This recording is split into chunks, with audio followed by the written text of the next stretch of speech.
Buenos días, mi nombre es Ariela Gante y el día de hoy me corresponde hablarles sobre el capítulo 3 con el nombre El campo y la relatividad. A continuación, les explicaré más a fondo la ley de Faraday y cómo la inducción electromagnética es el principio fundamental del generador eléctrico. También les explicaré las leyes de Maxwell y cómo a través del tiempo han cambiado, y la teoría de la relatividad de Albert Einstein. Espero que sea de su agrado.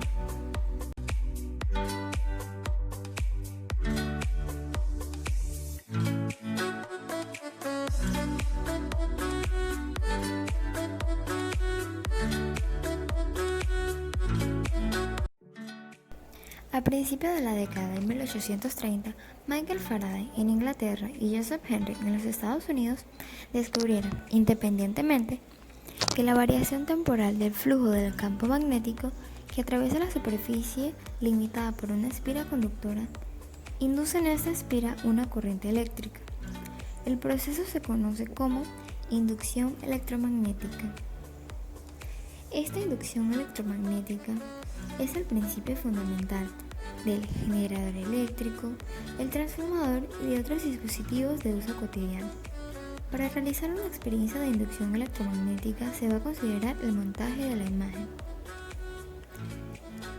En este montaje se dispone de una bobina con un gran número de espiras conectadas mediante dos cables a un amperímetro. Asimismo, también se la uso de un imán. En primer lugar, se ajusta el amperímetro de modo en que el cero quede en el centro de su escala, como se muestra en el video. Se observa que cuando la corriente va en un determinado sentido, la aguja del amperímetro se desplaza, por ejemplo, hacia la izquierda, mientras que si la corriente cambia de sentido, la aguja se desplaza hacia la derecha. En la imagen se indica el sentido de la corriente mediante flechas rojas, así como el desplazamiento de la aguja del amperímetro en cada caso. Veamos cómo es posible generar una fuerza electromotriz inducida y por tanto una corriente inducida. Agarramos el imán y lo acercamos y alejamos de la bobina. Introduciéndolo y sacándolo de esta, observamos en el amperímetro cómo se induce una corriente eléctrica, cuyo sentido cambia si se acerca o se aleja del imán. Al acercar el imán, la aguja del amperímetro se desplaza hacia la izquierda, mientras que al alejarlo lo hace hacia la derecha.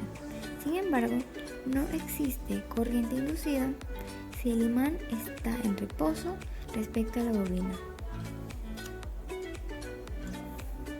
Puede verse en este caso que la aguja del amperímetro no se mueve. Si se cambia la orientación del imán y por tanto la de su campo magnético, se produce el mismo fenómeno, pero ahora en sentido de la corriente inducida es distinto que en el caso anterior. Al acercar el imán, la aguja del amperímetro se desplaza hacia la derecha, mientras que al alejarlo, la aguja se desplaza hacia la izquierda. Además, si el imán se acerca o se aleja más rápidamente, la corriente inducida es mayor. Como en el caso analizado anteriormente, no hay corriente inducida si el imán está en reposo respecto a la bobina.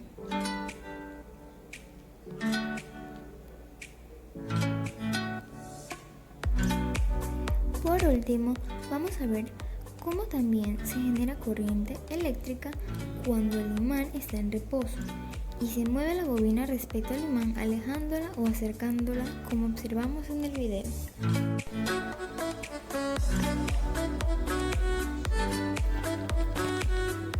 Al igual que en los casos anteriores, cuando no hay movimiento relativo entre la bobina y el imán, no existe corriente inducida y por lo tanto la aguja del amperímetro no se mueve.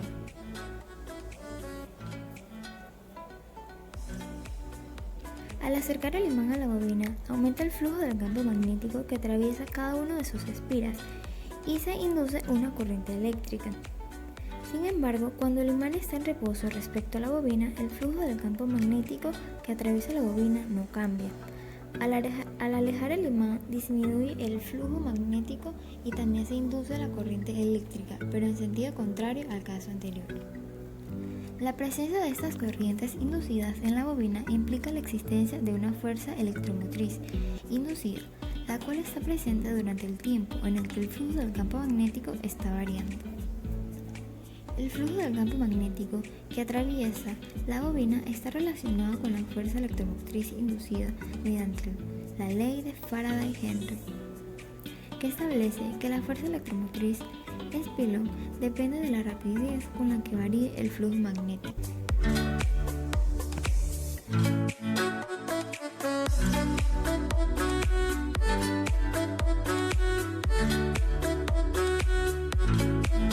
Las ecuaciones de Maxwell.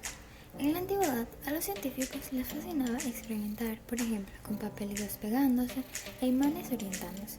Estos fenómenos se usaron para construir cosas muy interesantes, pero no fue hasta el siglo XIX que las personas empezaron a entender cómo estaban relacionadas, gracias al trabajo de muchos físicos que lograron unir las piezas de ese rompecabezas. Sin embargo, Maxwell logró sintetizar todos estos fenómenos eléctricos y magnéticos en las ecuaciones de Maxwell, que en la actualidad resumimos en 4. Empecemos por lo básico. El espacio está lleno del campo electromagnético. Los protagonistas son las cargas y los imanes. El campo es el medio a través del cual las cargas e imanes pueden influirse, atrayéndose, repeliéndose y girando. Esta intermediación tiene unas reglas, como las cargas e imanes perturban el campo y cómo el campo se perturba a sí mismo. Bien condensado en las ecuaciones de Maxwell, se preguntaron cómo este campo afecta a las cargas. El resultado es otra ecuación, la ecuación de la fuerza de Lorentz. O sea que las ecuaciones de Maxwell no hablan de cómo se mueven las cargas, sino de cómo es y cómo cambia el campo. La manera que las escribamos ha cambiado con el paso del tiempo. Al principio eran 8 y se descubrió que podían resumirse a 4. Gracias a nuestros conocimientos científicos sabemos que la manera más natural es expresarla en 2, pero hoy hablaremos de la manera tradicional. En este formato separamos el campo electromagnético en 2 campos distintos. El campo eléctrico, que te va a decir dónde y cuán fuerte va a ser empujado una carga positiva que coloqué, y el campo magnético, que te dice hacia dónde y cuán fuerte va a ser orientado un imán que ponga allí. Primera ecuación, la ley de Gauss. Esta describe cómo las cargas afectan el campo eléctrico. En concreto te dice que las cargas eléctricas son fuente de campos eléctricos, si son positivas o negativas. En otras palabras, dice que cargas del mismo signo se repelen y de distintos signos se atraen. La ley de Gauss también captura que el campo eléctrico decae con la distancia y lo hace de una manera muy precisa, con el cuadrado de la distancia. Esto dota al campo eléctrico de unas propiedades geométricas muy útiles.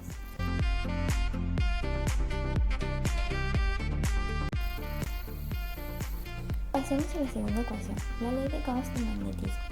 Quiere decir que las fuentes y sumideros del campo magnético no existen. No hay cargas magnéticas, pero eso no quiere decir que no hay objetos que pueden crear campos magnéticos. Eso es lo que hacen los imanes. Al no haber ni fuentes ni sumideros, el campo magnético siempre debe cerrarse sobre sí mismo. Por ejemplo, si intentas partir un imán en 2, queriendo separar sus monopolos, el campo se cierra en la zona que has cortado, devolviéndote 2 imanes con 2 polos cada uno.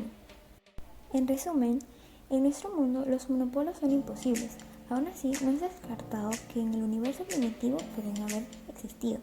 En este caso hipotético, la ley de Gauss del magnetismo sería muy parecida a la ley de Gauss del campo eléctrico, y utilizado las matemáticas adecuadas podríamos sintetizar todas las ecuaciones de Maxwell no a 2, sino a una sola ecuación. Interesante, pero hipotético. Pero según lo que sabemos, el campo magnético siempre se cierra. La tercera ecuación es la famosa ley de Faraday. Ya hablé de ella anteriormente, pues detrás de esta ley está el principio básico de casi todas las centrales eléctricas del planeta, pero lo resumiré. Dice que si un campo magnético cambia en el tiempo, esto activa el campo eléctrico de una manera precisa, cerrándose completamente. Si el campo magnético aumenta, lo eléctrico sería en sentido de las agujas del reloj. Si decrece, se orienta al contrario. En definitiva, nos explica que no solo las cargas imanes pueden influir en los campos, también pueden hacerlo entre ellos, en ambas direcciones. Eso es lo que encapsula la cuarta ecuación. La ley de Ampère-Maxwell quiere decir que el campo eléctrico va cambiando en el tiempo o las cargas moviéndose, es decir, Una corriente eléctrica activa el campo magnético, cerrándolo como tiene que ser. Este elemento nuevo, el de la corriente eléctrica, es muy útil en las aplicaciones, pues permite generar imanes artificiales, hasta con hacer pasar una corriente eléctrica con una bobina con la forma apropiada. Y ya tienes un campo magnético. Cuanto más intensa sea la corriente, más intenso será el campo magnético. Esto es un electroimán. Estas son las ecuaciones de Maxwell. Combinadas correctamente, todos los fenómenos electromagnéticos que nuestros ojos pueden ver pueden ser explicados. Teoría de la relatividad. Fue creada por Albert Einstein. Esta teoría explica la gravedad, el movimiento, la materia, energía, espacio y el tiempo, la formación de los agujeros negros, el Big Bang y la energía oscura. Esta teoría surgió a partir de la contradicción entre las leyes del movimiento de Isaac Newton y las leyes de Maxwell explicadas anteriormente.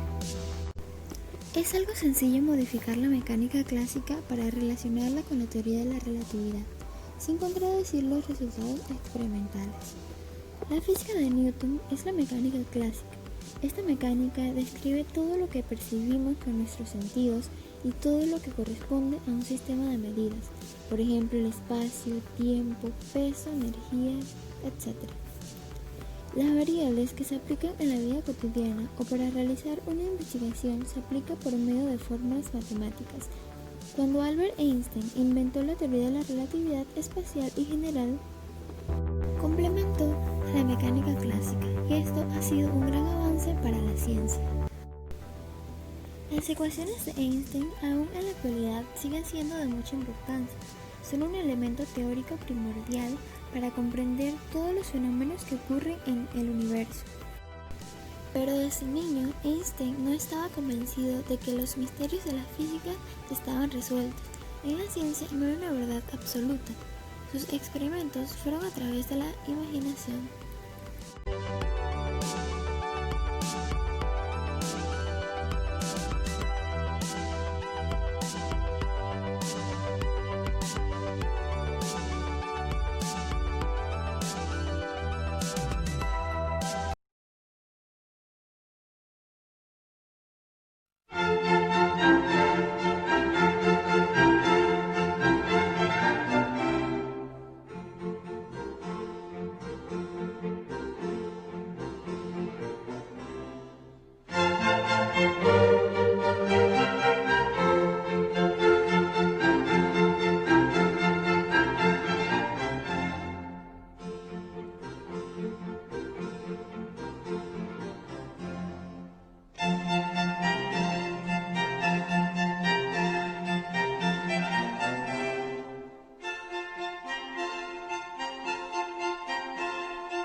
Fue muy difícil abarcar todos estos temas y sobre todo explicar los fenómenos que ocurren en base a las leyes explicadas anteriormente. Para que Albert Einstein obtuviera un sistema con una fórmula matemática completa, primero tuvo que inventar un concepto de derivadas y luego plantear las leyes del movimiento en forma de ecuación. Este ha sido un avance muy importante para la ciencia. La gran revolución siempre estará relacionada con los nombres de Faraday, Maxwell y Hest.